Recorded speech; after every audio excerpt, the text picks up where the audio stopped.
নীল রঙের তীব্র বিষাক্ত সাপ নিয়ে অদ্ভুত এক মোহে মজেছেন চীনের তরুণ তরুণীরা।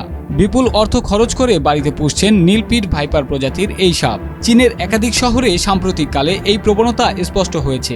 তরুণদের বক্তব্য, নীল রঙের এই সাপ দেখতে যেমন আকর্ষণীয় তেমনি বিরল।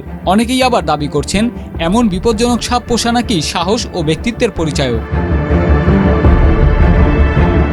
মূলত ডিজনির জনপ্রিয় অ্যানিমেটেড সিনেমা জুটোপিয়া 2 মুক্তি পাওয়ার পর থেকেই এই হিড়িক শুরু হয়েছে।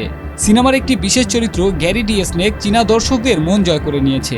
সিনেমাটির আদল তৈরি করা হয়েছে দক্ষিণ পূর্ব এশিয়ায় পাওয়া নীল পিট ভাইপারের ওপর ভিত্তি করে। সিনেমার সেই প্রিয় চরিত্রের হুবহু নীল সাপটিকে হাতের কাছে পাওয়ার জন্য হাজার হাজার ইউয়ান খরচ করতেও দ্বিধা করছেন না দেশটির যুব সমাজ। এই সাপটির বৈজ্ঞানিক নাম ট্রাইমেরিসুরাস ইনসুলারিস। এটি দেখতে যতটা মনোমুগ্ধকর, এর বিষ ততটাই কালাত্মক। এদের চোখ ও নাকের মাঝখানে থাকা বিশেষ সংবেদী স্নায়ু বা পিটের মাধ্যমে এরা শিকারের শরীরের উষ্ণতা নির্ভুলভাবে বুঝতে পারে এবং চোখের পলকেই আক্রমণ চালায়। চীনের আইন অনুযায়ী বিষাক্ত প্রাণী বা বিপজ্জনক কোনো বস্তু কুরিয়ারে পাঠানো নিষিদ্ধ হলেও আইনের চোখ ফাঁকি দিয়ে গোপনে চলছে এই সাপের কেনাবেচা। অনেকেই বাড়ির ছোট ড্রয়িং রুম কিংবা ব্যক্তিগত সংগ্রহশালায় কাচের বাক্সে বন্দি করে রাখছেন এই বিষধরকে।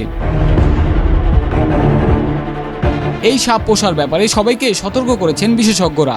তাদের মতে, কোনোভাবে যদি এই বিষাক্ত সাপ মানুষের ঘর থেকে বেরিয়ে যায় বা লোকালয়ে ছড়িয়ে পড়ে, তবে তা বড়সড় জননিরাপত্তার সংকট তৈরি করবে। রূপালী পর্দার মোহ যে সাধারণ মানুষের জীবনের জন্য এমন ঝুঁকি ডেকে আনতে পারে তা নিয়ে এখন সরগরম চীনের সচেতন মহল।